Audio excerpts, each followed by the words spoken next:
Clara Whitmore tore strips from her own wedding dress with her bare hands, not to bandage her broken heart, but to stop a dying horse from bleeding out on a stranger's stable floor. Her groom was gone. Her savings were gone.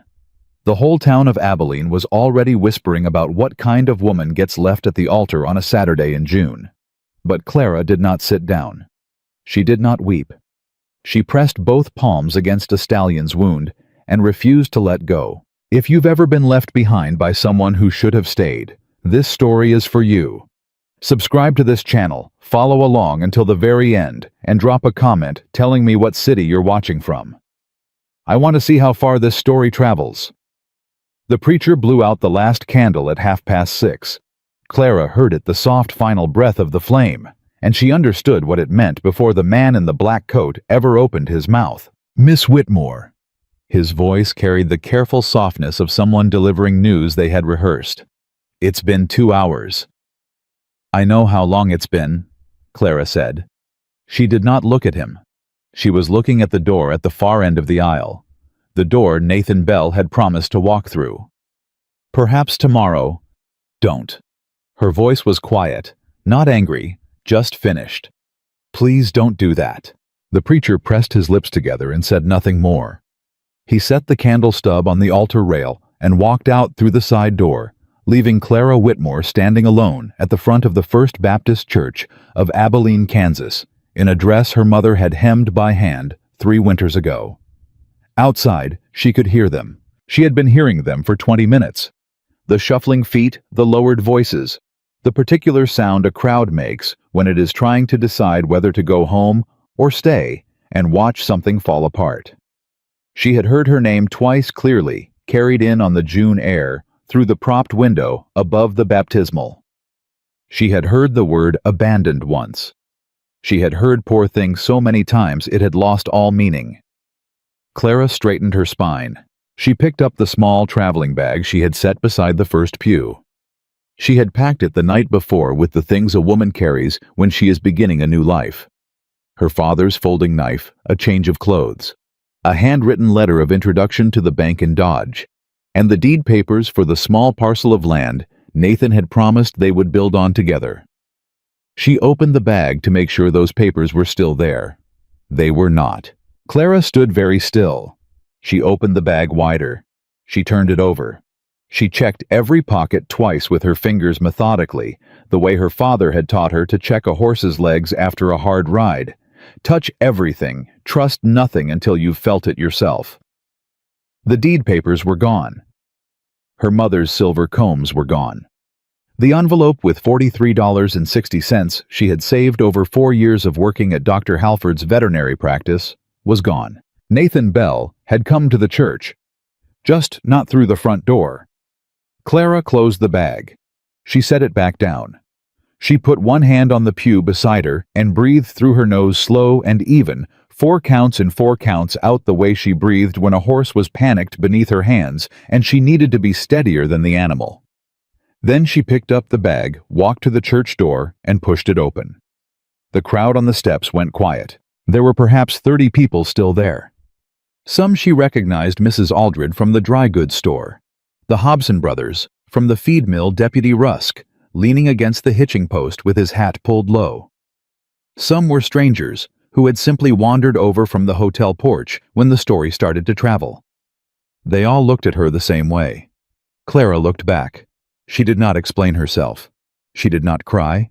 She did not ask anyone for anything. She walked down the steps and turned east on the main road, and she kept walking. She heard them start up again behind her.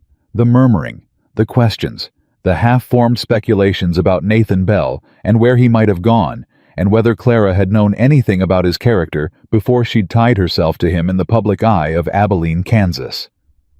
She heard someone say, "Well, what did she expect?" And she pressed her father's knife a little harder against her palm through the side of the bag and kept moving. The sun was already low. Thunderheads were stacking up to the west. Clara had nowhere to go. Her room at Mrs. Henley's boarding house had been cleared out 2 days ago when she'd settled her final week's bill before the wedding. Her father had been dead 4 years. Her mother 6. She had 2 distant cousins in Missouri she had never met, and a letter of introduction to a bank that now had nothing to introduce. She had 30 cents, the clothes on her back, a folding knife, and a wedding dress that smelled like cedar and false promises. She walked. The storm hit before midnight. Clara had made it 3 miles east of town, past the last of the fence lines she recognized following the creek road, because it was the only landmark she trusted in the dark. The rain came sideways, the kind of Kansas rain that doesn't fall so much as a tack, and within 2 minutes she was soaked through to the skin. She saw the lantern light from the main house of Boone Creek Ranch first. Then the outline of the stable, long, low, solid, the lamp hanging outside its door swinging hard in the wind. She had not planned to stop there. Boone Creek Ranch belonged to Elias Boone. She knew the name the way everyone in Abilene knew it, not personally, but by reputation. Widower, cattleman, quiet, the kind of man people described as fair without being able to name exactly what he had ever done that was fair. She had seen him once, maybe twice, at the feed store. Tall, dark-haired. A man who moved like he was used to carrying weight and had stopped noticing it. She had no business walking onto his property. She walked onto his property. Her plan, such as it was, involved nothing more than getting out of the rain until dawn. She would sleep in the hay. She would leave before first light. No one would know she had been there. She pushed open the stable door and stepped inside. The smell hit her first, blood and fear and the particular sharp sour tang of an animal in distress. Not the ordinary smells of a well-kept stable clean hay horse, sweat leather and oil, but something wrong underneath all of that. Clara dropped her bag on the ground and moved toward the sound. The big bay stallion in the third stall was down on his front knees, heaving. His right flank was dark and wet. He was trying to rise and failing, and every time he tried, he let out a sound that wasn't quite a scream, and wasn't quite a groan, something in between that made the other horses slam against their stallboards and roll their eyes white. "Easy," Clara said. Low, flat. Not gentle exactly. Horses didn't respond to sweet, they responded to calm. "Easy now, I hear you." She scanned the stall. 3 things were immediately clear. The stallion had a wound on his right flank, deep and jagged, not a kick. Something sharp and foreign. There was a ranch hand lying on his side in the far corner of the adjacent stall, his head at a bad angle, not moving. And the fence board nearest the side door had been broken, not rotted through, not kicked loose, broken from the outside, the splinters facing inward. Someone had done this deliberately. Clara made a decision in the span of one breath. She crossed to the ranch hand first. Younger than she'd expected, maybe 17. Pulse was there strong enough. A cut above his ear already clotting, but the way he was lying suggested he'd been struck and fallen hard. She put 2 fingers against his throat, counted to 5, and moved on. He needed rest, not emergency surgery. The stallion was a different calculation. She went back to the animal and spoke to him the whole time she was moving around him. Not words that meant anything in particular, just the low, continuous rhythm of a voice that wasn't afraid. She found the wound a piece of fence wood 6 inches long, and splintered at both ends, buried in the muscle below the ribs. Not in the gut, which would have been fatal. In the flesh. Painful bleeding heavily, but survivable if it came out clean. "All right," Clara said, to herself as much as to the horse. "All right." She stripped off her outer skirt, the white satin overlay of the wedding dress, the piece her mother had been proudest of, and tore it into strips with both hands. The sound it made was extraordinarily satisfying. She used 2 strips to bind the wound firmly enough to slow the bleeding while she worked, talking the whole time, her voice never rising, her hands never hesitating. Then she went for the splinter. It took 4 minutes and every ounce of focus she had. The stallion fought her twice, and both times she pressed her forehead against his neck and waited him out, murmuring, I know. Stay with me now. Stay." The 3rd time he held. She got her fingers around the wood, felt the direction of it, and pulled in a single long, steady motion. The horse screamed. Then he sagged against her, trembling, and stood. Clara packed the wound with clean straw and pressed her hands against it. She was covered in blood from the elbows down. Her dress was in pieces, and her hair had come entirely loose from its pins. She was also, she realized distantly, breathing harder than the horse. "Good boy," she said. "Good boy. You did that well." Behind her, the stable door crashed open. Clara turned. Elias Boone stood in the doorway with a rifle leveled at her chest. He was exactly as she remembered. Tall, dark-haired, carrying weight he'd stopped noticing.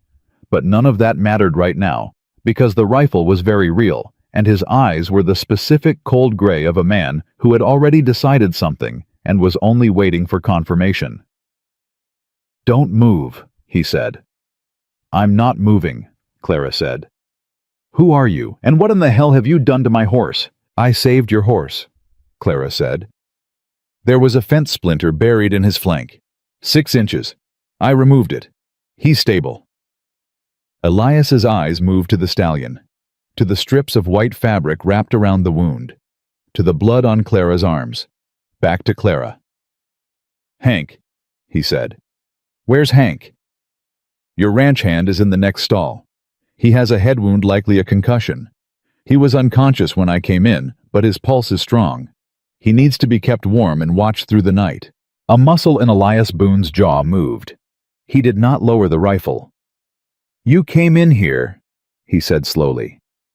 "In the middle of the night. In a—" He stopped, looked at what she was wearing.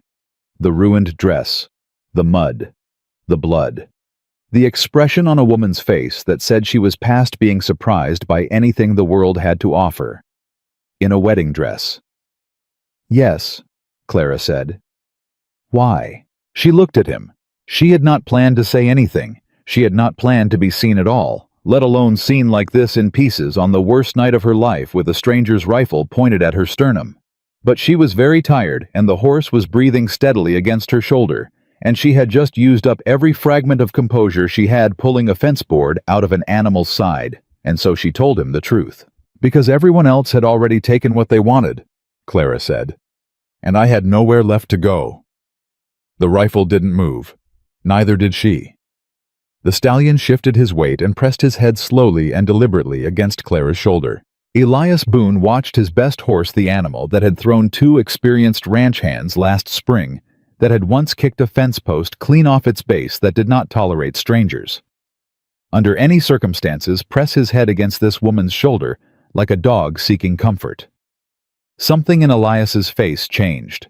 It was not softness exactly. It was more like the expression of a man who has been presented with evidence that contradicts a conclusion he was sure of and is deciding against his better judgment to update his thinking.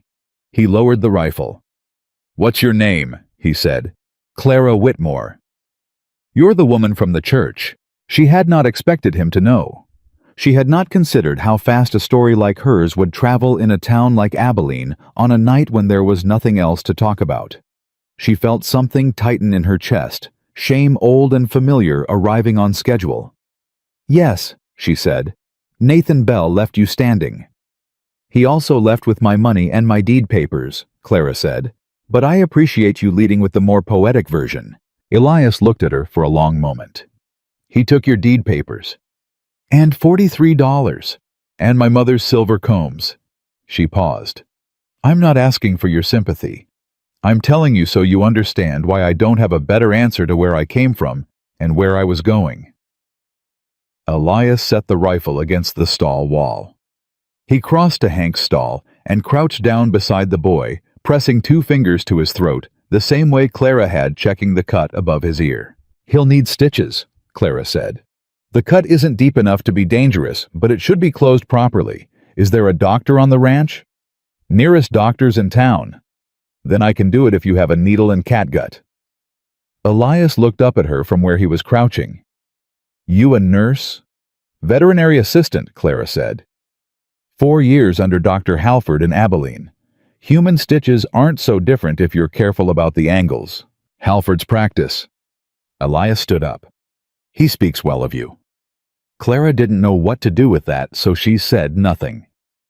Elias moved to the stable supply cabinet along the back wall, opened it, and began sorting through what was there. He found the catgut and needle kit and brought it back without comment. He held the lantern while Clara worked close and steady, not hovering, not directing, just providing light without being asked. Hank stirred once while she was working and said, "Mr. Boone," in a confused, slurred voice. "Right here," Elias said. "There were two of them," Hank said. "Come from the south fence. I tried to—" "Don't talk," Clara said. "Hold still." Hank held still. When she was done, Elias carried Hank to the bunkhouse himself, over one shoulder, steady and without complaint. Clara walked beside him, holding the lantern and the medicine kit. The rain had slowed to a steady drizzle. When he came back out, they stood in the stable doorway and looked at the stallion together for a moment. "He'll need the wound cleaned twice daily," Clara said.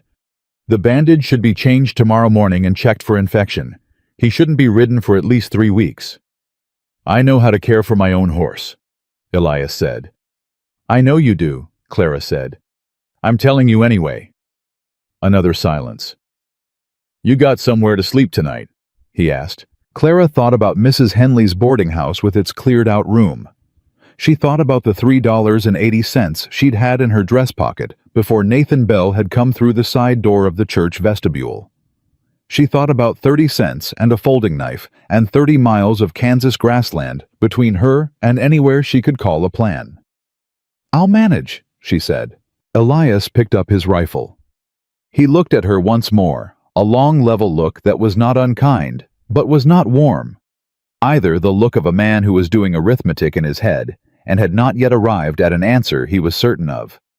Then he said, "Tack room's at the end of the stable. There's a cot and a blanket. The bolt locks from the inside." Clara looked at him. "At sunrise," he said, "you tell me everything. Who left you in that dress? Why they cut my fence? And whether any of it's got something to do with why 2 men came in from my south boundary tonight and put my best hand on the ground." "I don't know who cut your fence," Clara said. "Maybe not," Elias said. "But you saw something when you came in. You look like a woman who sees things and doesn't say them out loud until she's sure of what they mean." Clara was quiet for a moment.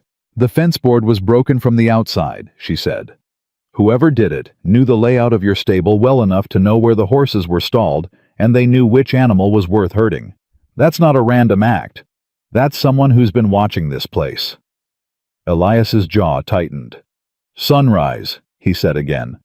He walked toward the main house. Clara stood in the stable doorway and listened to his footsteps cross the yard slow and even, a man who walked the same on his own land in the rain in the middle of the night as he probably walked anywhere else.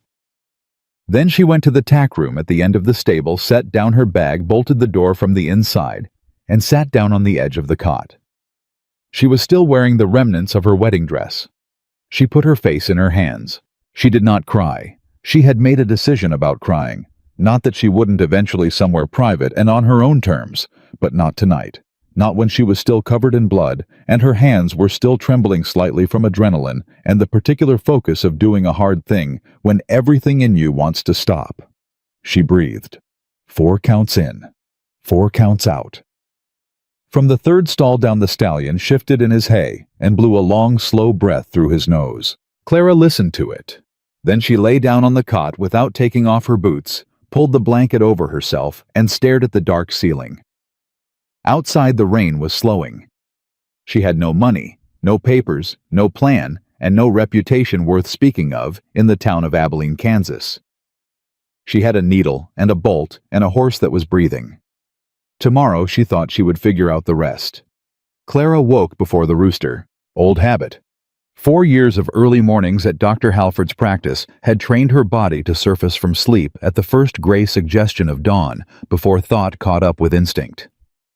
She was on her feet and had her boots laced before she fully remembered where she was.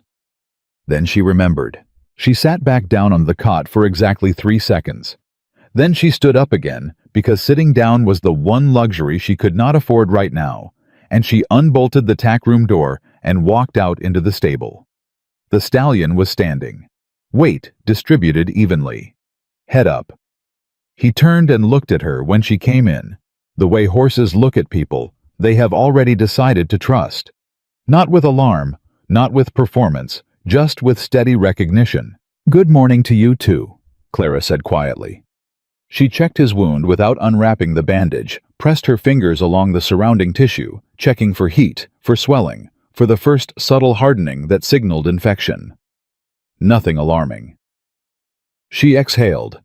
She was halfway through checking his water when the stable door opened behind her. "What do you think you're doing?" The voice was sharp enough to cut glass. Clara turned around. The woman standing in the stable doorway was perhaps 60, with iron-gray hair pulled so tight it must have ached, and the kind of face that had made a long career of expressing disapproval. She was holding a broom handle in one hand and a lantern in the other, and she was looking at Clara the way a person looks at a rat they've found in the flour barrel. "Checking his wound?" Clara said.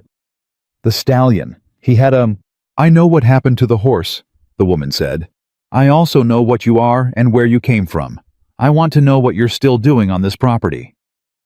Clara set down the water bucket. "Mr. Boone said I could stay in the tack room." "Mr. Boone," the woman said, "is a generous man who occasionally makes decisions in the dark that look different in the morning." She took one step forward. "I am Martha Pike. I have kept this house and this ranch running for 11 years, and I have seen every kind of woman that shows up at a man's door looking for something. You are not the first woman who has tried to use misfortune as a key." Clara looked at her for a moment. "I'm not trying to use anything," she said. "I came in out of the rain. I found your horse bleeding. I did what I was trained to do." "And where did that training come from?" "Dr. Halford's practice in Abilene, 4 years. Martha's expression did not change, but something behind her eyes shifted slightly, a small recalculation, unwilling and quick. "Halford," she said. "Yes, ma'am." "He's a good man." "He is," Clara said. "He paid me fairly, and he taught me honestly, and when I left to get married, he told me I was the best hand he'd ever had for horse injuries. You're welcome to write him." Martha stared at her. Then she turned and walked out of the stable without another word. Clara turned back to the stallion. "That went well," she told him. He pressed his nose against her wrist. Elias was at the breakfast table when Clara came to the back door. He had a cup of coffee and a map spread in front of him, and he was tracing something along the creek line with his finger. He looked up when she knocked on the door frame. "Sit down," he said. Clara sat. Martha set a plate in front of her without comment. Egg salt pork, half a biscuit. Clara ate without rushing and without thanking Martha more than once, because she had already learned that Martha Pike did not respond well to gratitude that felt like appeasement. When the plate was clear, Elias folded the map. "Here's what I know," he said. 2 men cut my south fence last night. One of my hands is laid up with a cracked head. My best breeding stallion is out of commission for 3 weeks minimum. And you were in my stable in the middle of the night." "I already told you I had nothing to do with the fence," Clara said. "I believe you," Elias said, simply. No performance around it. Clara had not expected that. She set down her coffee cup. "What I want to know," Elias said, "is whether Nathan Bell has any connection to anyone in this county. Any business dealings. Anyone who might have wanted to use his disappearance as cover for something else." Clara thought about it. Thought about the conversations she and Nathan had had in the 6 months they'd been courting, careful conversations. She understood now conversations in which he had been charming and general, and had never once given her a specific answer about anything that mattered. "He mentioned a land deal," she said slowly. "Once. He said he had a partner who was going to make them both wealthy men. He never told me the partner's name." Elias was very still. "A land deal. He said the land had water on it. That was the valuable part. I didn't think much of it at the time." Elias pushed back from the table. He walked to the window. He stood there for a moment with his back to her. "Silas Crow," he said. Clara didn't know the name. She waited. "Cattle buyer," Elias said. "Land speculator. He's been trying to acquire Boone Creek Ranch for 2 years because this creek is the only reliable water source for 40 miles east. I've refused to sell every time." He turned around. He's been patient about it. But patient men run out of patience. Clara understood what he was telling her. You think he used Nathan to get access to me, to get access to the deed papers? I think it's possible, Elias said. The deed papers you mentioned, were they for the land parcel Belle was claiming you'd build on together? Yes. Was that parcel adjacent to Boone Creek? Clara went cold. I don't know, she said. I never saw it. Nathan handled all the paperwork. Elias nodded slowly.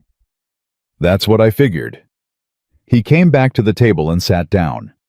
He looked at her for a moment with that same level arithmetic expression, adding things up, checking the sum, not liking the total. I need your help, he said. Clara had not expected that either. 7 days, Elias said. I'll pay you wages same as the ranch hands. You work the livestock.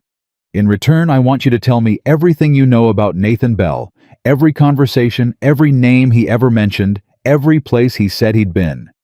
Whatever Crow is planning, he started it months ago, and Bell was his foot in the door. Clara looked at her hands on the table. She thought about the boarding house room that was no longer hers, the $43 that were no longer hers, the deed papers for land she had never seen. 7 days, she said. 7 days, Elias confirmed. And after 7 days, Elias picked up his coffee. After 7 days, we'll see what we know. It was not a promise. Clara respected that. All right, she said. She earned that first day 3 times over. By mid-morning, she had checked every animal on the property, 12 cattle showing signs of a foot infection that had been quietly spreading for 2 weeks, 2 horses with saddle sores deep enough to be painful, and a ewe in the back pen that was struggling to feed her lamb. By noon, she had a treatment plan for the cattle, had cleaned and dressed both horses, and had gotten the ewe nursing properly by repositioning the lamb with her hands and a great deal of patience. The ranch hands watched her from a careful distance. One of them, a raw-boned man named Cecil, who had a gray mustache and the general air of a man who had decided about women decades ago and saw no reason to revisit the decision, leaned against the fence post and said to no one in particular, "Never seen a woman do that before." "Do what?" said the younger one beside him. "Any of it," Cecil said. By the second day, 2 of the hands were asking her questions. Not about the ranch, not about her situation, about the cattle.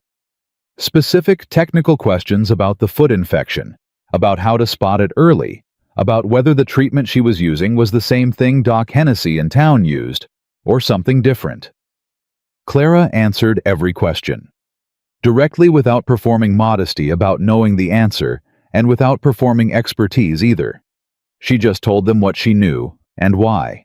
By the 3rd morning, Cecil had started leaving the gate to the cattle pen open for her before she got there.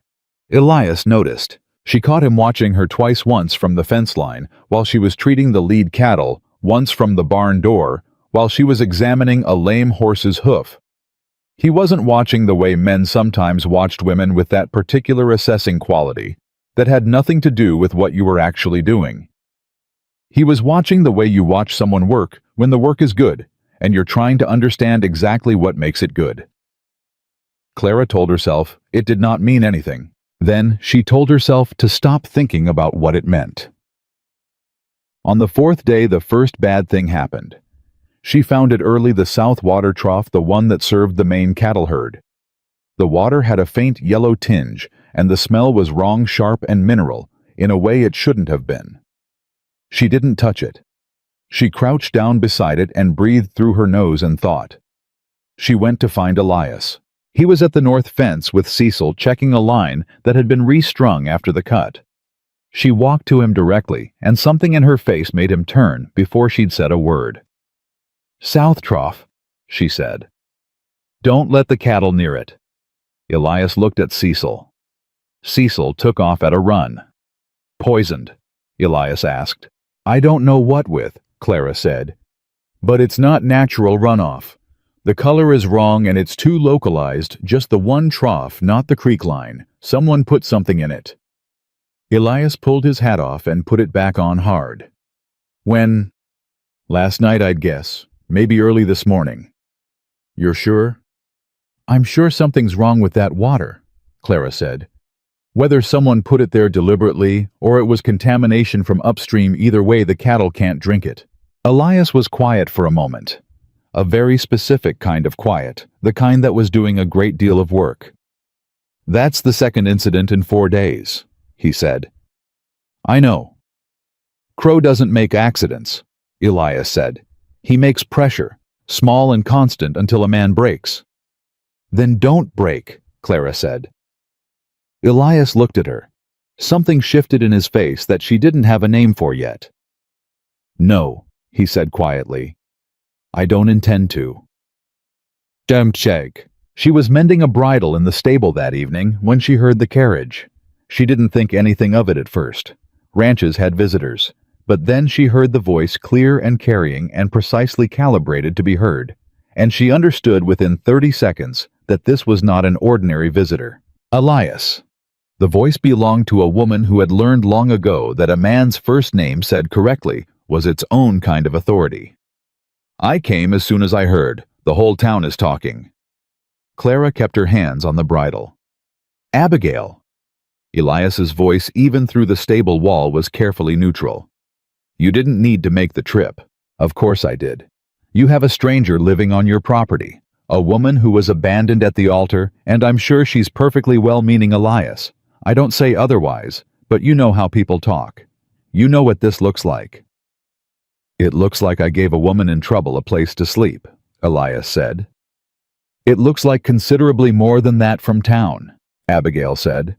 She's been here 4 days. She's working alongside your men. She's being seen. She's doing her job, Elias said. A pause. I'm only thinking of your reputation. My reputation, Elias said, has survived worse than giving a skilled woman work. Another pause. Longer this time. Then Abigail's voice again, lower, sweeter, in a way that had nothing sweet in it. I'll come in and say hello at least. Clara heard footsteps crossing the yard. She set down the bridle. Abigail Mercer appeared in the stable doorway. She was everything the voice had suggested. Elegant, polished, the kind of woman who managed to look composed in the heat of a Kansas summer afternoon. She was perhaps 45, with fine features and eyes that catalogued everything they looked at very quickly. She looked at Clara very quickly. My goodness, Abigail said pleasantly. You've made yourself comfortable. I'm working, Clara said. Of course you are. Abigail moved forward, not toward the horses, just into the space, establishing something. I'm Abigail Mercer. I've been a close friend of the Boone family for many years. Clara Whitmore. I know who you are. Abigail smiled in a way that didn't move the rest of her face. Everyone does. Clara picked up the bridle again and kept her hands busy. I don't say this to be unkind, Abigail said, and her voice dropped to something that was meant to sound like confidence between women. But you should understand the position you're in. Elias Boone is a generous man. He takes in strays, animals, people. It's one of the things everyone admires about him. She paused. Men like Elias save broken things. That's their nature. It doesn't mean they build a life with them. Clara kept working on the bridle. I've watched 3 women try to make something of his generosity. Abigail continued. They all left with less dignity than they came with. I would hate to see that happen to you, especially given everything. Clara set the bridle down on the rail. She turned and looked at Abigail Mercer directly. Thank you for the warning, Clara said. I'll keep it in mind. Abigail studied her for a moment. Then she smiled again the same way and walked back out into the yard. Clara stood in the stable for a long time after she left. The stallion knocked his nose gently against her shoulder. Don't, she told him. But the damage was already done, and she knew it. Not because Abigail Mercer was right, she wasn't entirely sure about that, but because the woman had found the exact seam where Clara's confidence was weakest and pressed on it with a skilled finger. Men like Elias save broken things. That doesn't mean they marry them. By nightfall, Clara had packed her bag. She was sitting on the cot with it on the floor beside her boots, thinking through the practical details, which direction, how far, whether the 30 cents she had would get her anything at all when she heard the stable door at the far end open and close. She didn't go to look, but she listened. She heard Elias's footsteps, slow and familiar, moving down the line of stalls. She heard him stop at the stallion's stall. She heard the low creak of him settling his weight against the stall wall. And then she heard something she had not expected. Nothing. Silence. The particular silence of a man sitting in a place alone because he did not know where else to go. Clara sat on the cot for 3 minutes. Then she stood up and walked to the stallion's stall. Elias was sitting on the ground with his back against the stall board, his knees up, his hat resting on one knee. He looked up when she came in. He did not seem surprised to see her. "You're still here," he said. "For now," Clara said. She sat down on the ground across from him, her back against the opposite wall, because there was no point in pretending she hadn't heard him come in, and no point in standing over a man who was sitting down. "She say something to you?" Elias asked. "Mrs. Mercer. Abigail." "She said some things," Clara said. "She's not wrong about everything," Elias said, and the honesty of it was so unexpected that Clara went still. "I do take in strays. I have done. I know what it looks like." "Is that what I am?" Clara asked. Elias turned the hat on his knee, slow, thinking. "No," he said. "You're not." "Then what am I?" "I don't know yet," he said. "I'm still working it out." Clara looked at the stallion above them, standing steady in his hay. The wound was healing well. She had checked it at noon, and the infection risk was dropping. "She said your wife died," Clara said. Elias was quiet for a moment. 5 years ago, he said. "Childbirth." He paused. "The baby too." Clara did not fill the silence with condolences. She had learned from the hardest kind of experience that condolences did very little for the kind of grief that had had 5 years to grow roots.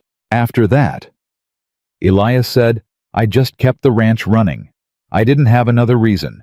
I just kept going because I didn't know what else to do with the days." "That's not nothing," Clara said. "Some days it felt like nothing." Clara looked at her hands in her lap. She thought about her father's voice. She thought about the particular shape grief takes when it becomes so familiar.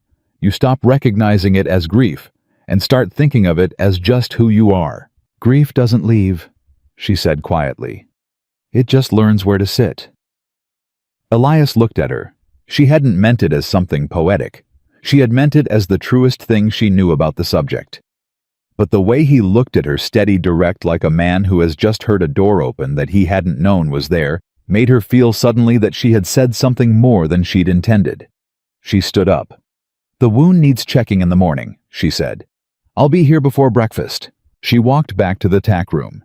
She set her bag back down on the floor. She did not unpack it. But she did not pick it up again either. She lay down on the cot and looked at the ceiling and thought about what Abigail Mercer had said. "Men like Elias save broken things," and she turned the words over in her mind the way she'd turn a stone, looking at all its sides. The part that frightened her was not that she might be wrong about his intentions. The part that frightened her was that she still could not tell whether she was staying because she believed in her own worth, or because she had nowhere else to go. And she had always known somewhere deep and truthful inside herself that those two things needed to be different. They could not be the same reason dressed in different clothes. She needed to be certain of herself before she could be certain of anyone else. Outside, a fence wire snapped in the night wind. Then another. Clara sat up in the dark and listened. The cattle were quiet. The horses were settled. But somewhere in the south field, something was moving that shouldn't have been, and she could feel it the way you feel. Whether before it arrives in the pressure, in the particular stillness of the air around it. She put her boots back on. She picked up her father's folding knife, and she went out to see what Silas Crow's men had decided to do on the 5th night. She almost missed him. He was standing in the shadow of the south fence post perfectly still, and if the horse hadn't shifted weight and caught the moonlight on its flank, Clara would have walked right past him. She stopped. Her hand closed around her father's knife without opening it. Not yet. Not until she knew. Two men, one holding a pair of wire cutters. The other crouched at the base of the post with a length of rope.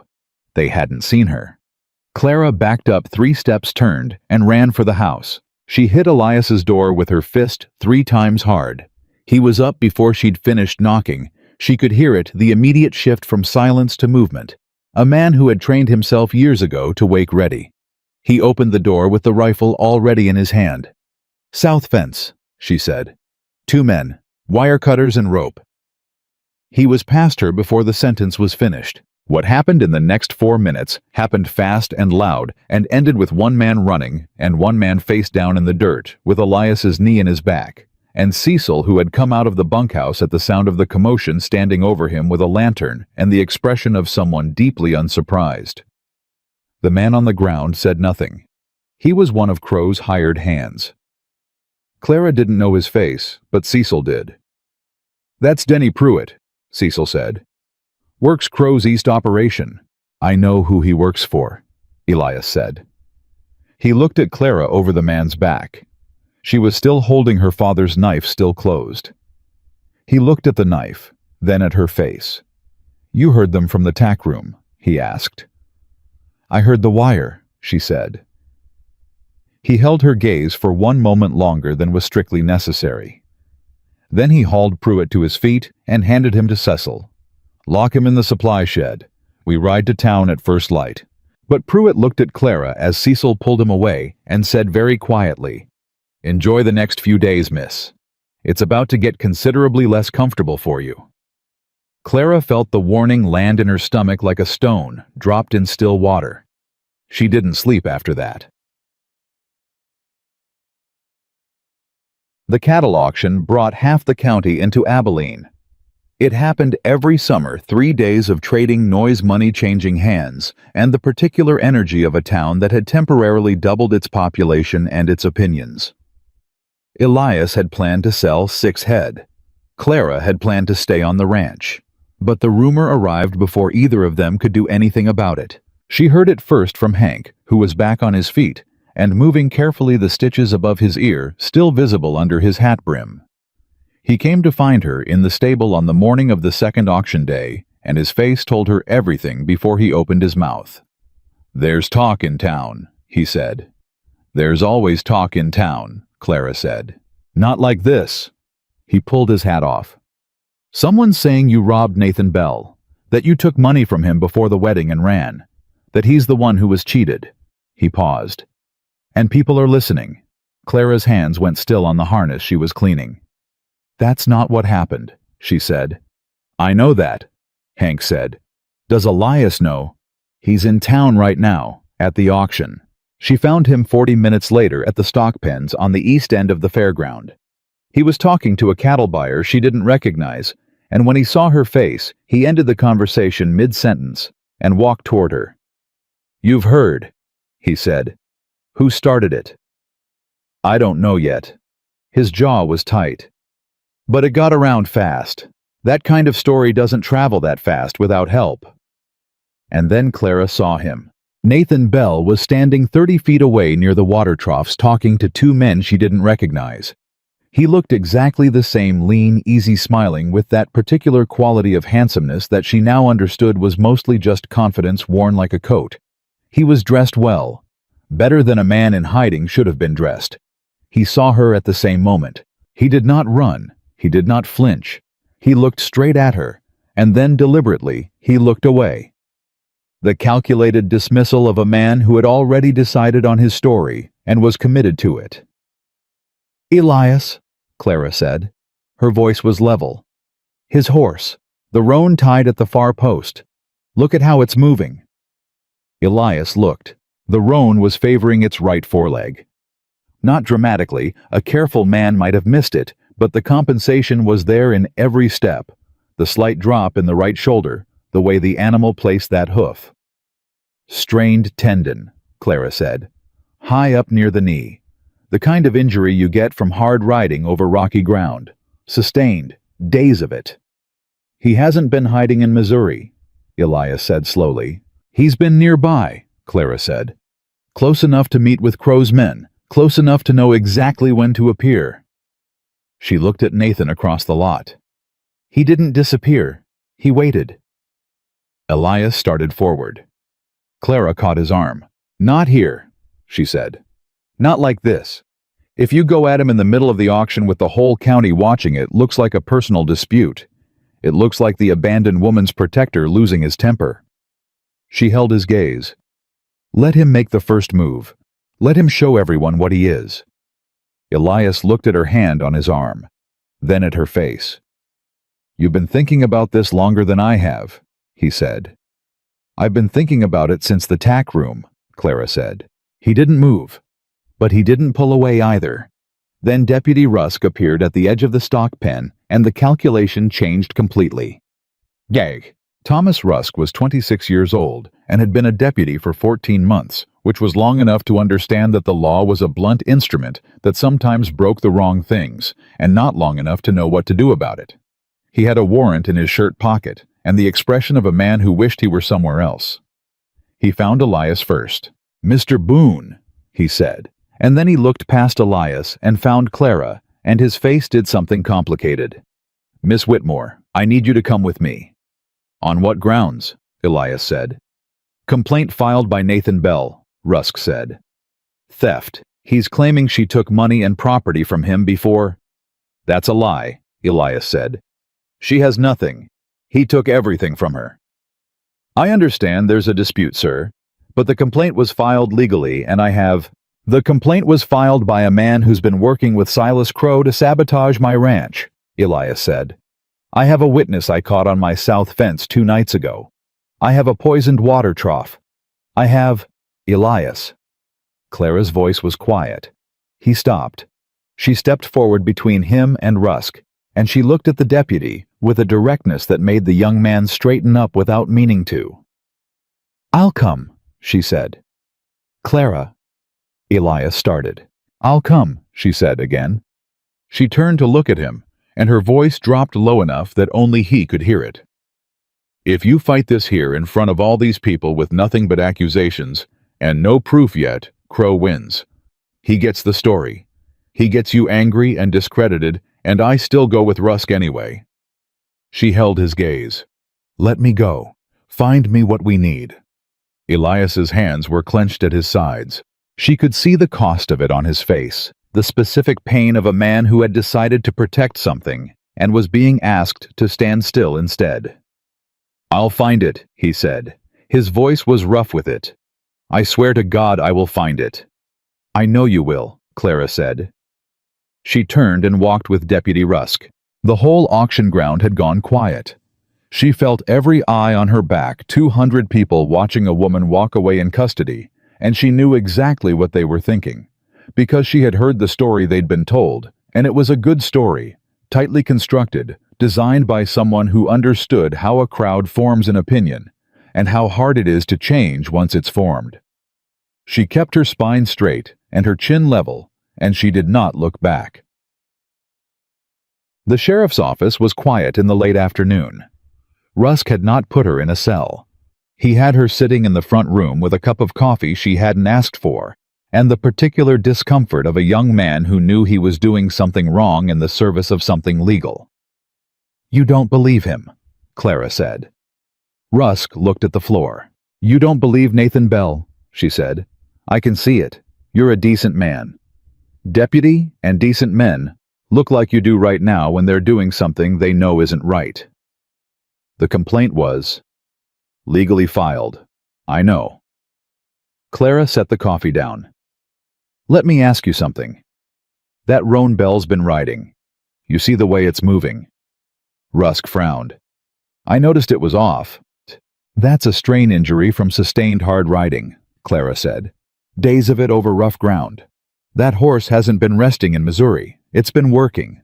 Close by. She leaned forward. Nathan Bell has been within 20 miles of Abilene this entire time, Deputy.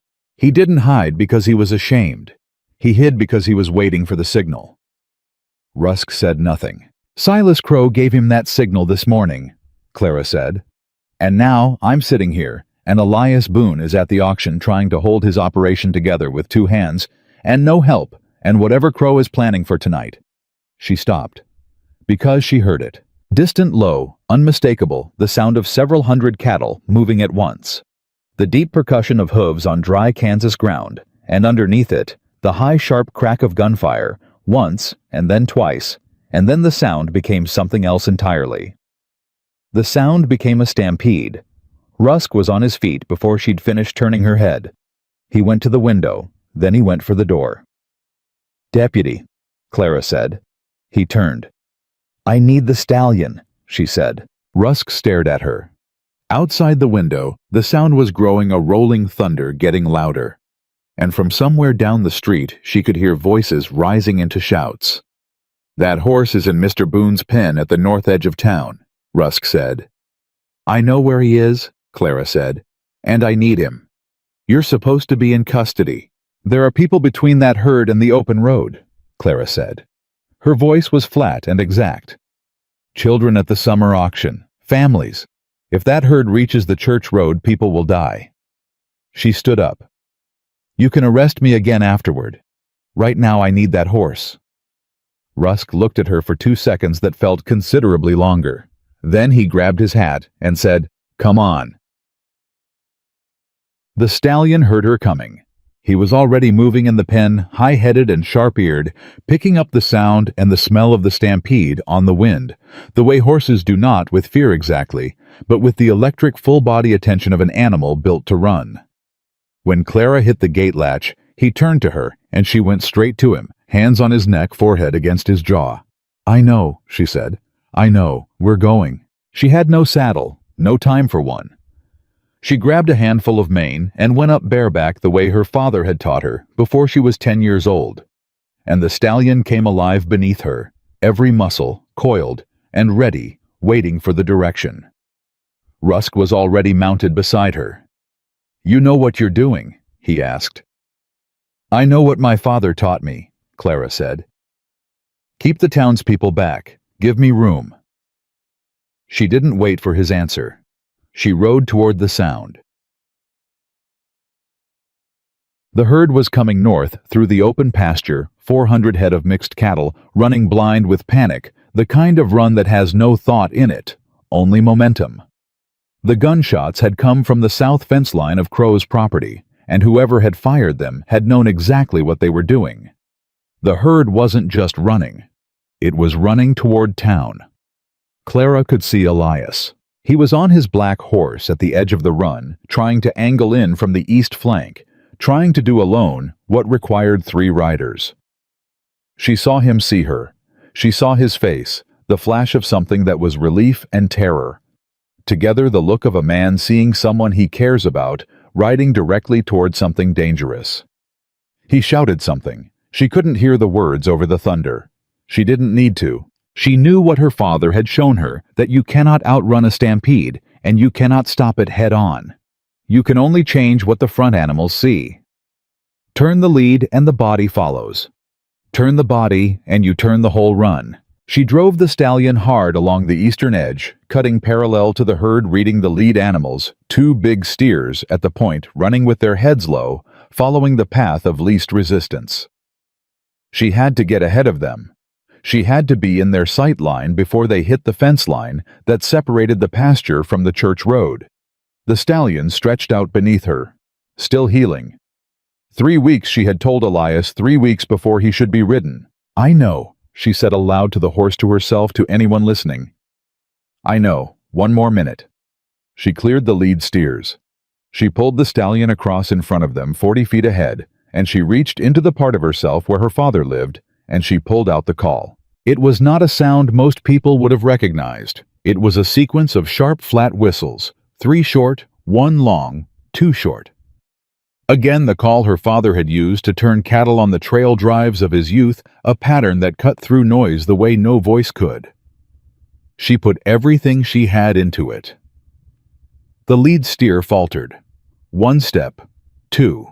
Its head came up. Clara swung the stallion hard left, driving into the gap, and whistled again, shorter this time, harder, more urgent.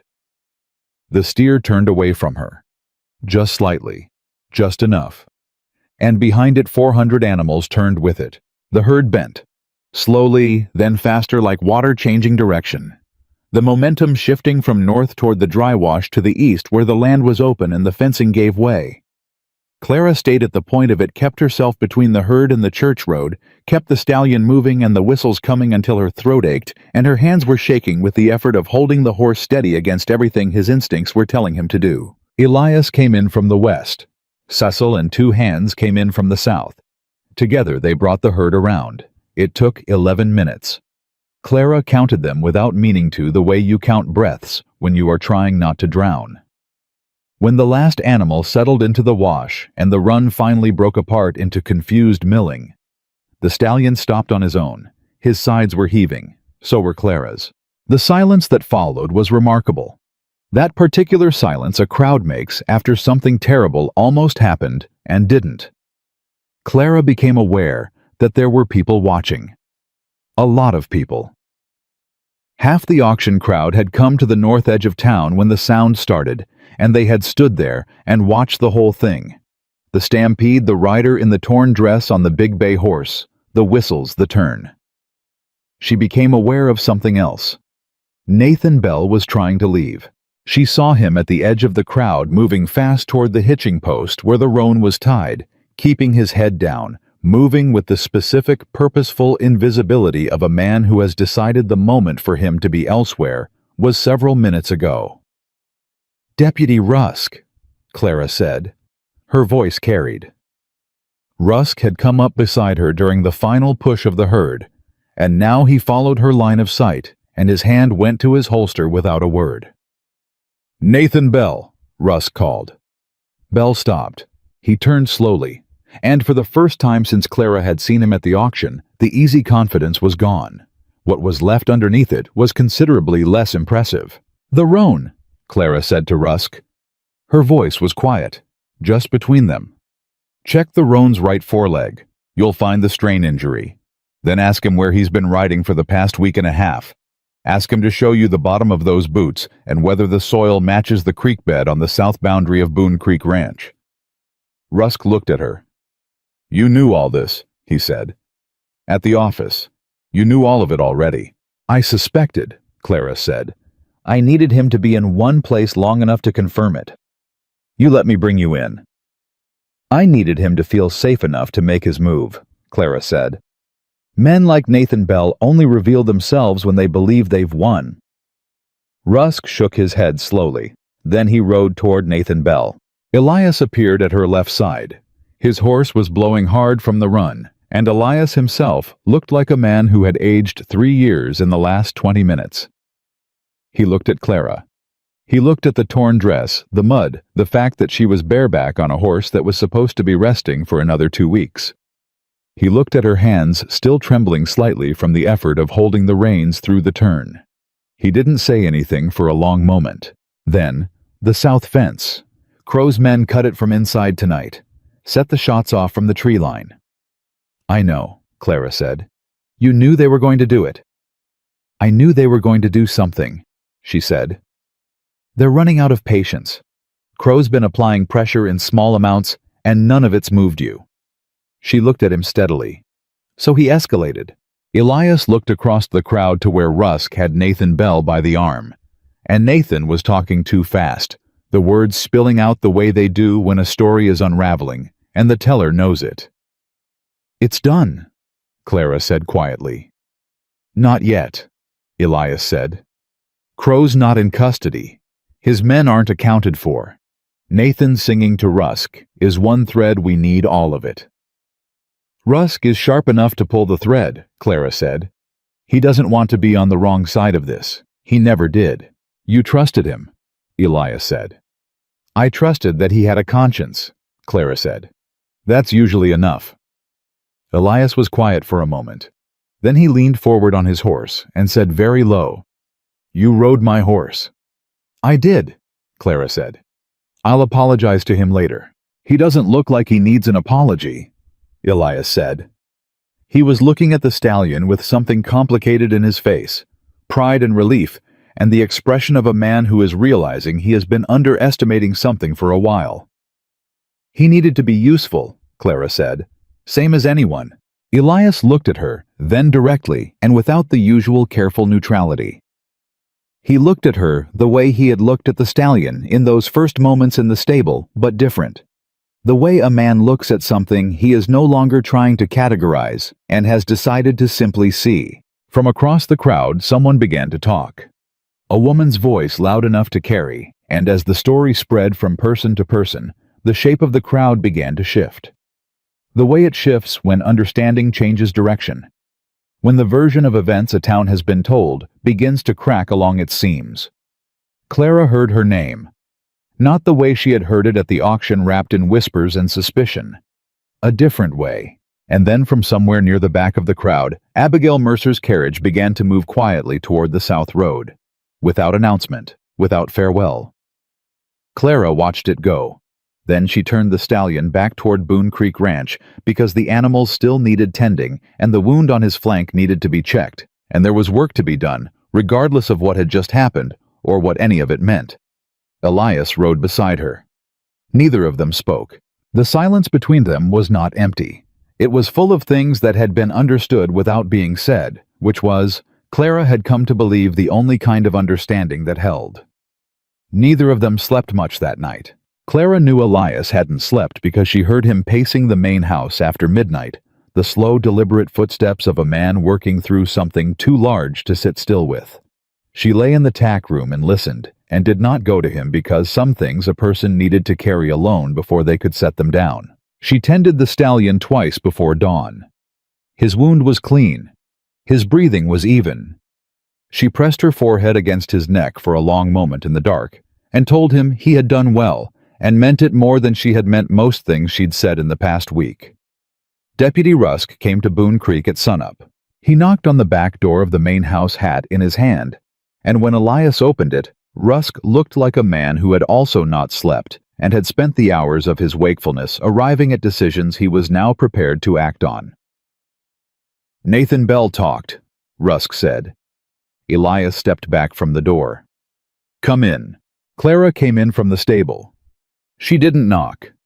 She walked through the back door, the way a person walks through a door they have been using for 2 weeks, and Martha Pike, who was standing at the stove, did not say a word about it. Rusk sat down at the table. He turned his hat in his hands for a moment, then set it on the table and looked at them both. Bell gave us everything, he said. 2 hours after I got him in a room alone and laid out what we had, the roan's injury, the soil on his boots, the timeline he broke. Rusk's voice was flat, not satisfied, just factual. He and Crow had an arrangement going back 8 months. Crow needed access to the property adjacent to Boone Creek. The parcel Bell convinced you was yours, he said to Clara, was never legally available. The deed papers Bell carried were fraudulent. Crow created them. The room was very quiet. The plan, Rusk continued, was for Bell to marry Miss Whitmore, establish residency on the adjacent parcel. Through her name, a woman's claim would have been harder to contest quietly, and then transfer the water rights to Crow as part of a larger acquisition, when Miss Whitmore proved to have more documentation instinct than expected. I asked to see the original deed filing 3 times, Clara said. Nathan kept delaying. He reported that to Crow, Rusk said. That's when the plan changed. Bell was told to take what he could and disappear. Crow would handle the rest. The rest being Boone Creek Ranch, Elias said. Without the adjacent water access, Crow's plan required direct acquisition, Rusk said. The sabotage at the ranch was intended to drive down your operation's viability and your will to hold. Crow calculated 6 to 8 weeks. He calculated wrong, Elias said. He did, Rusk said. He glanced at Clara. For reasons he did not anticipate. Martha Pike set a coffee cup on the table in front of Rusk with a firmness that communicated several things at once. Rusk accepted it without comment. What happens now? Clara asked. Public hearing this morning, Rusk said. Sheriff Alderman is running it himself. Too much of the county witnessed that stampede for this to be handled quietly. Bell has agreed to testify in exchange for reduced charges. Crow has been held since last night. He paused. Miss Whitmore, your presence would help. Not as a defendant, as a witness. Clara looked at the table for a moment. What time? She said. 10 o'clock, Rusk said. Church Hall. Elias looked at her. You don't have to. I know I don't have to, Clara said. That's why I will. Bull. The church hall was full. She had expected a hearing formal procedural, the specific dry machinery of law grinding through the facts. What she walked into was closer to a reckoning. Every chair was taken. People stood along the walls. The summer auction had kept the county population in town, and the stampede had given them all something they needed to understand, and the story that had spread about Nathan Bell and Silas Crow had arrived to most of them like a verdict being revised mid-sentencing. Clara walked in with Elias beside her, and she did not look at the floor. She had worn the same dress she'd been wearing for 2 days. She had washed her face and pinned her hair and put on the only clean collar she owned, and she had made a decision somewhere between the tack room and the church hall door that she would not perform anything, not contrition, not dignity, not suffering. She would simply be present, and she would tell the truth, and she would let the truth do whatever it was capable of doing. Nathan Bell was already seated at the front table when they came in. He looked smaller than she remembered. The ease was completely gone now. The confidence that she now understood had never been real, only well-maintained. What remained was a thin, tired man who had made an arrangement with someone more powerful than himself and had only recently calculated the full cost. He looked at her when she came in. Clara looked back. She did not feel the things she had expected to feel: fury, or the particular cold satisfaction of seeing someone humiliated who humiliated you first. She felt something quieter and less clean than that. Something that had more to do with the distance between who she had believed Nathan Bell was and what he had turned out to be, and the question of whether that distance was his fault entirely, or whether she had wanted something badly enough to stop looking carefully. She sat down in the second row. Sheriff Alderman opened the hearing without ceremony, because he was a man who understood that ceremony was a way of slowing things down, and this was not a morning for slowing things down. Nathan testified for 22 minutes. He spoke in the careful, cooperative tone of a man trading information for mercy, and he was thorough in a way that Clara suspected he hadn't intended to be. Every detail he offered to explain himself revealed 2 more that condemned him further. He named dates. He named amounts. He named 3 other men Crow had employed for similar arrangements in other counties. When he got to the part about the fraudulent deed papers, Clara heard a low sound move through the room, the collective sound of 200 people revising their opinion of something at once. Then came the part about the silver combs. The personal items, Nathan said, and his voice dropped to something that might have been shame if the performance in it weren't so visible, were not part of the original arrangement. He stopped, started again. I took them because I thought she wouldn't be able to establish the theft without documentation of ownership. The sound in the room changed again. Beside Clara, Elias went very still. She put one hand on his forearm, not to comfort him, to hold him in place. He looked at her hand. He looked at her face. Then he looked back at Nathan Bell and did the hardest thing a man like Elias Boone could do, which was nothing. Silas Crow testified next, or rather, Crow's lawyer testified on his behalf in the precise, bloodless language of legal deflection. Crow himself sat at the table with his hands folded and his face constructed into an expression of dignified patience that Clara recognized immediately as a mask worn by a man calculating odds. He was recalculating badly, because what Crow had not anticipated could not have anticipated, because the piece of information hadn't been available to him, was that Sissel, the raw-boned ranch hand with the gray mustache who had come out of the bunkhouse on the night of the fence cutting, had seen Crow's carriage on the county road 3 separate times in the weeks before the sabotage began. And Cecil, who had decided his opinion of Clara Whitmore about 5 days ago, and saw no reason to revise it now, had told this to Rusk the previous evening, with the detail and precision of a man who had been paying quiet attention for a long time. When Rusk introduced Cecil's testimony, Crow's lawyer went quiet for a moment that lasted a fraction of a second too long. That fraction was enough. The room felt it. Crow looked at the lawyer with the specific fury of a man who has paid for a service and is discovering the service is inadequate. Then he looked at Clara. The look lasted only a moment, controlled, calculating, but it was honest in its way. It was the look of a man acknowledging that he had underestimated one variable, and that the variable was sitting in the second row in a clean collar. Clara held his gaze without blinking. Then Sheriff Alderman said, "Silas Crow, you are held on charges of criminal sabotage, land fraud, and conduct recklessly endangering the lives of citizens." And the arithmetic in Crow's face resolved itself into something that had stopped calculating and started simply enduring. The gavel came down. The room broke into noise. Clara was outside on the church steps when she heard the footsteps she recognized. Abigail Mercer had not been at the hearing. Clara had noticed the absence, noted it the way you note a missing piece that tells you something about the shape of the whole. But she was here now, and she was alone, and she was dressed in traveling clothes. "Miss Whitmore," Abigail said. Clara turned. Abigail looked older than she had in the stable. Not physically, she was exactly the same as she'd always been, but there was a quality about her now that had been absent before, something worn through like fabric that has been pulled once too often. "I'm leaving Abilene," Abigail said. "I wanted to—" She stopped. "I want you to know that I did not know about the stampede. The men, the fences. I did not know Crow intended anything that could have killed people." "What did you think he intended?" Clara asked. Abigail was quiet for a moment. "I thought he intended to pressure Elias into selling. I thought it would be business. I didn't think anyone would be endangered." "You helped spread the story about me stealing from Nathan," Clara said. "You knew it wasn't true." Abigail looked away. "I thought it would make you leave quietly," she said. "Before—" She stopped again. "Before what?" Clara said. "Before he chose you," Abigail said, quietly, without theater.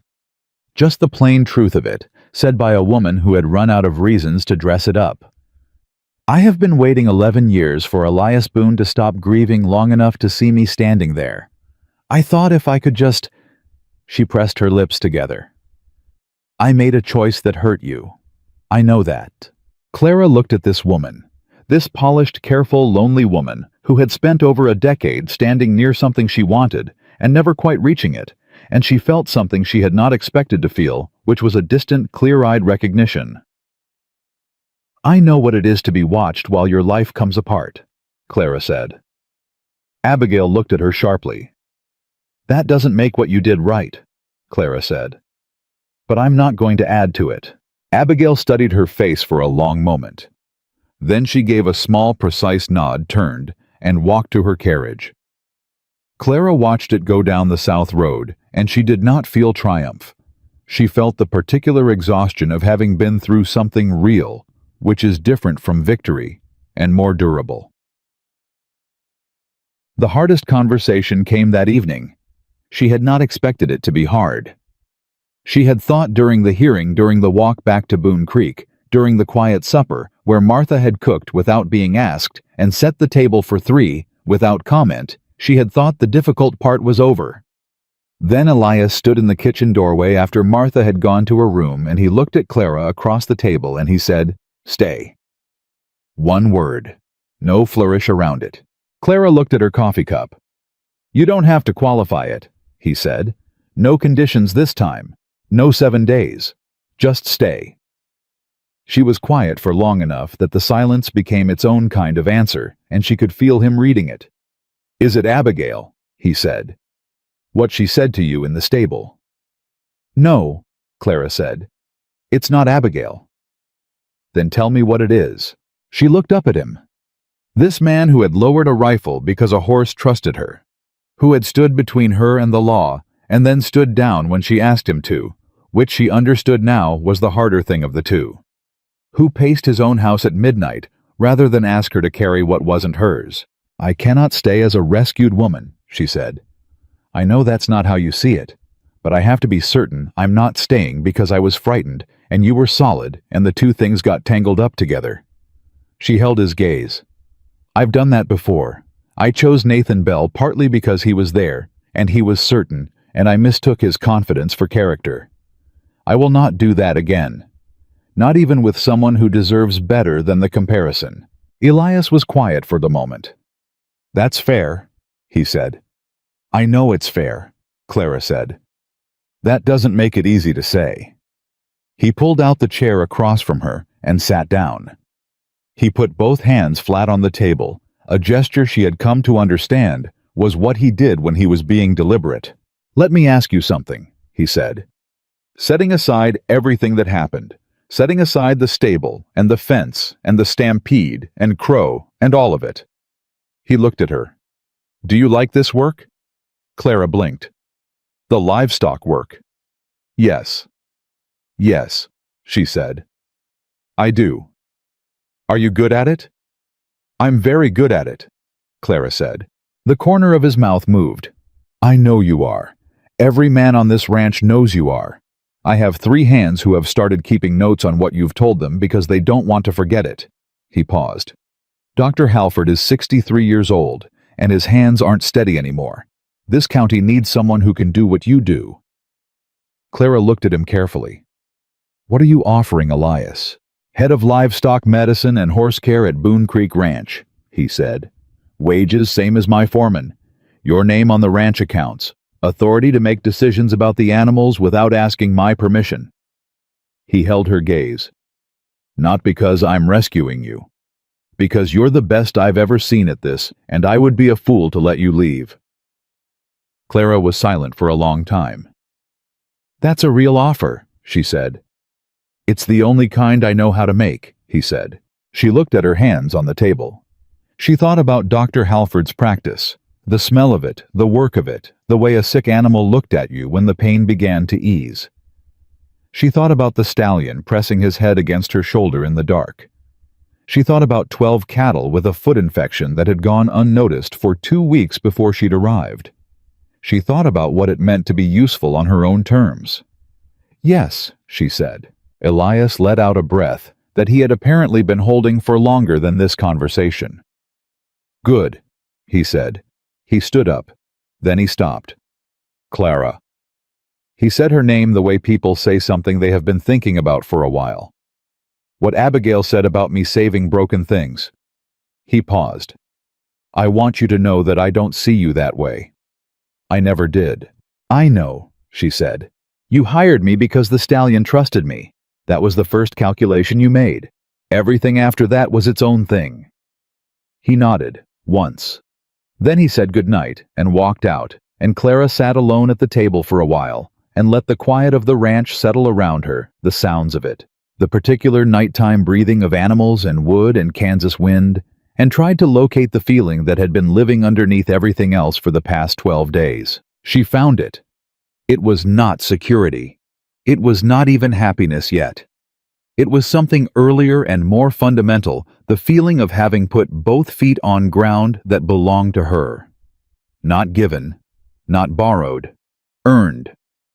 She was getting up to go to the stable for her final check on the stallion when Martha Pike appeared in the kitchen doorway. Clara had not heard her come down.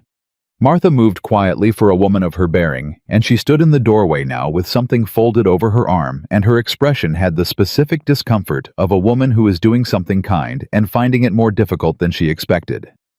She held out the folded cloth. Clara took it. It was a dress, not white, not the worn gray she'd been living in. Blue, deep, plain, solid blue, the color of early morning, before the sun arrives strong and simple and without pretension. "It was my daughter's," Martha said. Her voice was careful. "She passed 7 years ago. She was about your size." Clara held the dress and did not know what to say. "White is for girls who haven't been tested yet," Martha said. She was looking at the wall past Clara's shoulder, the way people look when they are saying something they mean and don't want to see your face while they're saying it. "Blue is for women who went through something and came out the other side still standing." Clara felt something break open in her chest, not painfully, the way a window breaks open on a hot day suddenly with relief, with the rush of air you hadn't known you were starving for. She put her face in her hands. She cried. Not the way she had been afraid she would not. The helpless, unraveling kind she had been holding back since she stood in that church in a dress her mother had hemmed. This was different. This was the crying that happens when something finally, after a very long time, stops hurting quite as badly as it did. Martha Pike did not say anything. She did not move to comfort or to retreat. She simply stood in the kitchen doorway and let Clara cry, which was the most respectful thing anyone had done for her in longer than she could remember. When Clara lifted her face, Martha met her eyes directly. "Breakfast is at 5:30, Martha said. "Don't be late." She turned and went back to her room. Clara stood alone in the kitchen holding a blue dress and laughing through the last of the tears quietly in the dark in a house that had begun in the only way that mattered to feel like hers. She wore the blue dress to breakfast the next morning. Martha saw it and said nothing. But she set Clara's coffee cup on the table first before Elias's before her own. A small thing deliberate, the kind of gesture that in Martha Pike's particular language meant considerably more than its size suggested. Elias looked up when Clara came in. His eyes went to the dress, then to her face, and he said, "Morning," in the same tone he always used, which was the right tone, unremarkable, steady, treating the dress as a normal thing, because the dress was a normal thing, and Clara had earned the right to wear it without it being made into a moment. She sat down. She drank her coffee. Outside, the ranch was waking up. She thought, this is what it feels like when something becomes real. Not the grand arrival she had once imagined a life would feel like, not the church bells and the white dress and the town watching with their best faces on. Just a blue dress and a coffee cup, and a man who said good morning and meant it. Just the sound of the stallion moving in his stall 60 feet away. Just work waiting to be done, and the knowledge that the work was hers. She thought, I could live inside this. Then she thought, be careful. Old habit. The weeks that followed were the busiest of Clara's life. Word travels in cattle country the way water travels along the lowest ground, finding paths you didn't know existed. Within a month of the hearing, 3 ranchers from the county east of Abilene had ridden to Boone Creek to ask about their horses. Within 6 weeks, 2 more came from the north. A woman from a small operation near Ellsworth brought a mare so sick the previous veterinary had advised putting her down, and Clara spent 4 hours with the animal before she understood what was wrong, and 3 days treating it before the mare stood on her own and ate without being coaxed. The woman from Ellsworth cried. She was perhaps 60, weathered and practical, the kind of woman who had not cried in front of another person in years, and she stood in the stable yard with her hand pressed to her mouth and tears running down her face, and Clara stood beside her and did not look away, and did not pretend it was a small thing. "You saved her," the woman said. "She saved herself," Clara said. "I just found what was wrong and got out of the way." The woman looked at her. "You're the one who turned the herd?" "Yes, ma'am." "I heard the story different from town," she said. "They told it like you were some kind of, I don't know, like it was a miracle or something dramatic." "It was just trail calls my father taught me," Clara said. "Your father sounds like he was a good man." "He was the best man I ever knew until recently," Clara said. And then she surprised herself because she had not planned to say the rest of it, but she said it anyway. "I'm starting to believe there might be more than one." The woman from Ellsworth smiled. It rearranged her whole face. "Hold on to that belief," she said. "It took me 30 years to find mine. Don't waste 30 years. She paid Clara a fair wage for the work and shook her hand like a man firm and direct, and rode back to Ellsworth, and Clara stood in the yard and turned the conversation over in her mind like a smooth stone. The nights were harder than the days. This was the truth she did not tell anyone, because it was the kind of truth that sounds like weakness from the outside and is actually the opposite. The truth that you know about yourself when you have been paying honest attention. Some nights, she woke at 2, 3 in the morning, and for the first 3 seconds before full consciousness arrived, she was standing in the church in the white dress again. The guests were gone. The candles were out. And the certainty that she had been measured and found insufficient was as fresh and cold as it had been on the worst night. Then consciousness finished arriving, and she knew where she was. She lay in the dark, not the tack room anymore, but the small room at the east end of the main house that Martha had prepared without being asked, with a proper bed and a window that faced the stable, and she breathed through it. 4 counts in, 4 counts out. She never told Elias about the nights, but one evening in late September, she came in from the stable to find him sitting at the kitchen table with 2 cups of coffee and the lamp turned low, and he looked up at her and said, "You looked tired today." "I'm fine," she said. "I didn't say you weren't fine," he said. "I said you looked tired." She sat down. She wrapped both hands around the cup. "Some mornings are harder to start than others," she said finally. Elias nodded. He didn't ask which mornings or why. He didn't offer to fix it. He just sat across from her in the lamplight and drank his coffee, and that was the whole of it. That was the entirety of what he offered, which was also the entirety of what she needed. Presence without pressure. Steadiness without demands. She had not known before this how rare that was. She had not known how much of what she'd called love before had actually been performance. Someone performing certainty, her performing gratitude for being chosen. Both of them maintaining a story rather than simply being in a room together. She looked at Elias Boone across the table, this quiet, careful man who had not rushed her once in 3 months, who had introduced her to 3 cattle buyers as the best horse doctor in the county without looking to her for confirmation, who still paced the house some nights when something weighed on him, and still did not come to her door to put that weight anywhere other than his own 2 feet. She thought, "I am not staying because I have nowhere to go." She thought, "I haven't had nowhere to go for quite some time now."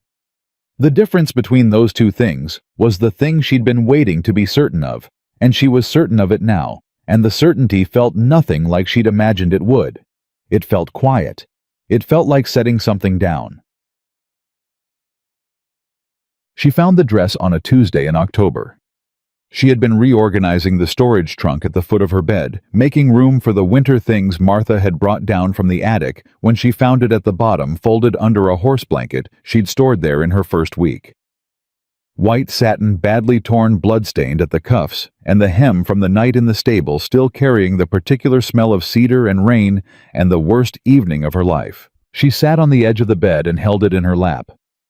She had not thought about it in weeks. She had been too busy, the animals, the work, the steady accumulation of days that were hers. But now she held it, and she felt the weight of what it represented, and she made a decision. She carried it to the stable. Elias was there. He was checking the north fence line supply count, making notes in his ledger, and he looked up when she came in and saw what she was carrying, and said nothing. He set the ledger down on the rail and watched. Clara went to the supply cabinet, where she kept the medical materials. She found the clean scissors. She came back to the center of the stable floor and she began cutting the dress into strips, long even strips, the same width she'd cut them on the first night. The work was efficient. She was good at this by now, knew how much tension the fabric could hold, knew the angles that gave you the cleanest result without fraying. The stallion watched her from his stall. Hank, passing through with a bucket, stopped and stood, and then quietly kept going. Cecil came in from the far door, saw what was happening, touched the brim of his hat, and walked back out. Elias stayed where he was. She cut the last strip and folded them all and set them in the supply drawer. Then she stood with her hands at her sides and looked at what had been a dress and was now something useful.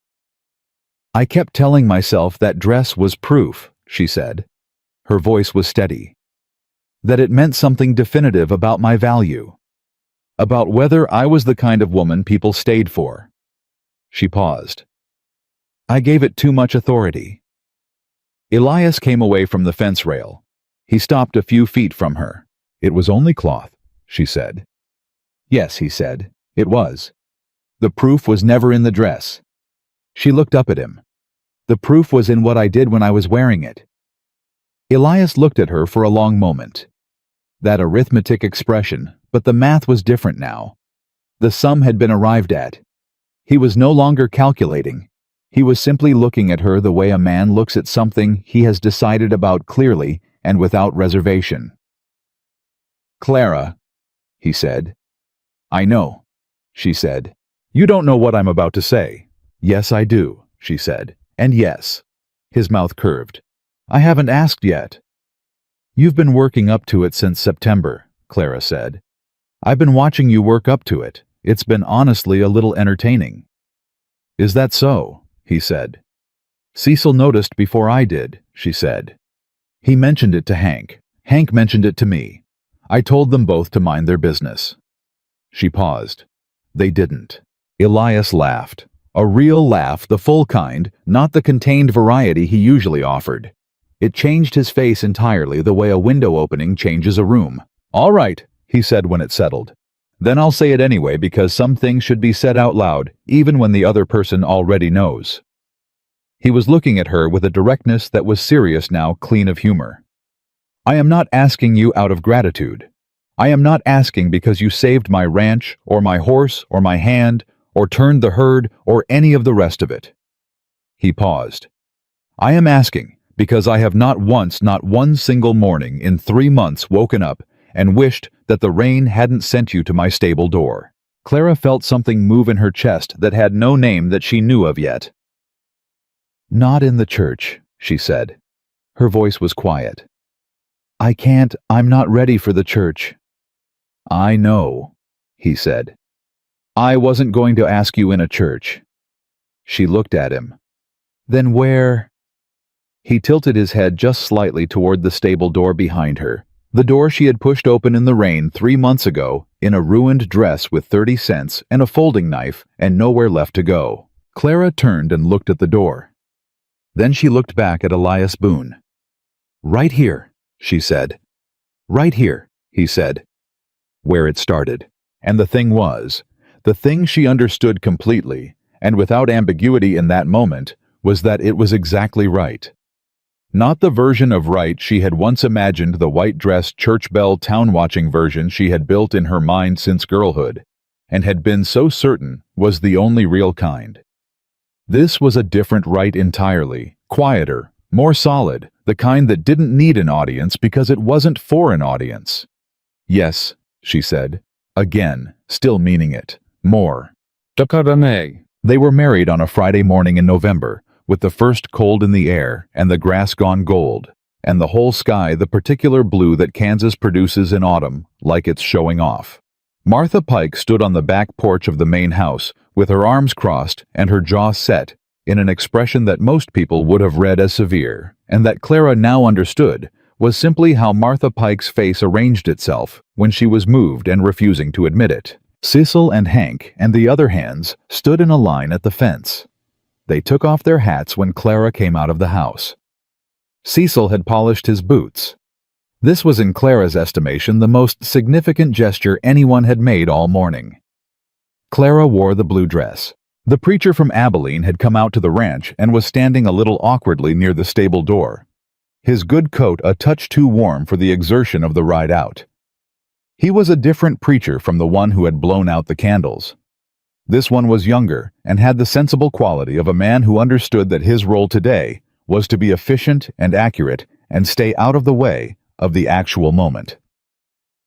Elias was waiting beside the stable door. He was wearing his good shirt and his better hat, and he had shaved, and he was watching her come across the yard with an expression that Clara had no interest in describing, because some expressions belong to the person who receives them and no one else. She walked to him. She stopped in front of him. "You're sure?" he said. Not a question he was sure, but he asked it anyway because he was the kind of man who checked. "I've been sure since September," she said. "I was just waiting to be certain." "Is there a difference?" "Sure is emotional," Clara said. "Certain is the thing underneath it." Elias smiled. "All right then." The preacher read what he was supposed to read, and they said what they were supposed to say, and it was brief and honest and warm, in the way that brief, honest things are warm without decoration, without performance. Just two people agreeing to something real in front of the people who had earned the right to witness it. When it was done, Martha Pike unfolded her arms. She descended from the porch. She walked across the yard and stopped in front of Clara and held out her hand. Clara shook it. Martha's grip was iron. Her eyes were dry. "Breakfast in 20 minutes. she said. "And those bandage strips you made need sorting. They're uneven." "They're not uneven," Clara said. "The third drawer," Martha said. "Check the third drawer." She turned and walked back to the kitchen, and Hank said something under his breath that made Cecil elbow him in the ribs, and Clara laughed out loud, the full kind, the one she had been rationing all her life, out of some conviction that it took up too much room and she was finished rationing it. From the stable, the stallion kicked his stallboard once, sharp, emphatic. The sound of an animal who considers himself to have been involved in this story from the beginning, and would like that acknowledged. "I hear you," Clara called. She went to him. She always went to him. She pressed her forehead against his neck and breathed in the smell of him, hay and horse, and the particular clean animal warmth that had been for her the smell of the night she had stopped being passive about her own life. The wound on his flank was long healed, the hair grown back, only a faint ridge of scar tissue remaining to prove it had happened at all. She thought about the woman who had walked through that stable door 3 months ago in the rain in pieces with nothing. She thought about what it had taken to become the woman standing here now. Not rescue, not luck, not a man's willingness to save her, though she was grateful for his willingness to see her. What it had taken was the decision made new every morning, some mornings harder than others, to keep going, to keep doing the work, to keep putting her hands on things that were broken and refusing to stop until they were healed, including eventually herself. Elias appeared beside her at the stall door. He did not say anything. He put his hand on the rail next to hers, not touching, just closed the way he had always been, present, without pressure, steady, without demand. "Elias," she said. "Yeah. I need to check Mrs. Calloway's cattle in the morning. The foot infection may be returning. She sent word yesterday." "I know," he said. "Cecil's already got the bay saddled for you." She turned and looked at him. "You read her letter," Clara said. "It came yesterday afternoon," he said. "You were with the mayor from Ellsworth. I didn't want to interrupt." He paused. "I know you'll want to go early." Clara looked at this man, her husband, a word still new enough to feel like a key that hadn't found all its locks yet, and she thought about every version of what a life could be that she had ever imagined. All the shapes she had tried to press her future into, all the certainties she had been wrong about, and the one she had finally gotten right. She had not imagined this. She was glad. "Early is good," she said. "Before the heat." "I figured," he said. They stood together at the stallion's stall in the November morning, with the cold coming in under the door, and breakfast being made 40 feet away, and a whole county of work waiting, and the ranch breathing around them, the way a living thing breathes, without effort, without performance, just steadily, because that is what living things do. Clara thought, "This is mine." Not the way she had once wanted things grasped, claimed, wrapped in ceremony. Just hers. Quietly, honestly, entirely hers. Built from the ground up in the dark with her own 2 hands. She had walked through the worst night of her life in a dress her mother had hemmed, and come out the other side with something no one had handed her and no one could take back.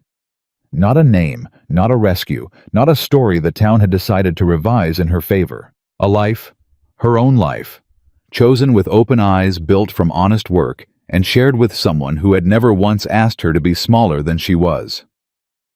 Outside, the sun finished clearing the ridge, and the whole ranch went gold with it. The fence lines, and the grass, and the roof of the stable, and the faces of the men at the fence, who put their hats back on and went to work because work was waiting, and work always waited, and on Boone Creek Ranch, that was not a burden. It was simply the shape of a good day. The stallion nickered once. Low, warm, certain. Clara smiled. She pushed off the stall door and went in to check his water because he was healed, and she was here, and the morning was hers, and she intended to use every minute of it. Some women are not rescued from ruin. They ride through it bleeding and afraid and uncertain and exhausted, and they keep going, not because they can see what waits on the other side, but because stopping was never something they were willing to do. And one morning, without announcement or ceremony, they look up from the work their hands know how to do, and they find they are standing in the middle of a life no one built for them and no one can take from them. And they know clearly, quietly, without needing anyone else to confirm it, that what the world once called broken was only becoming strong.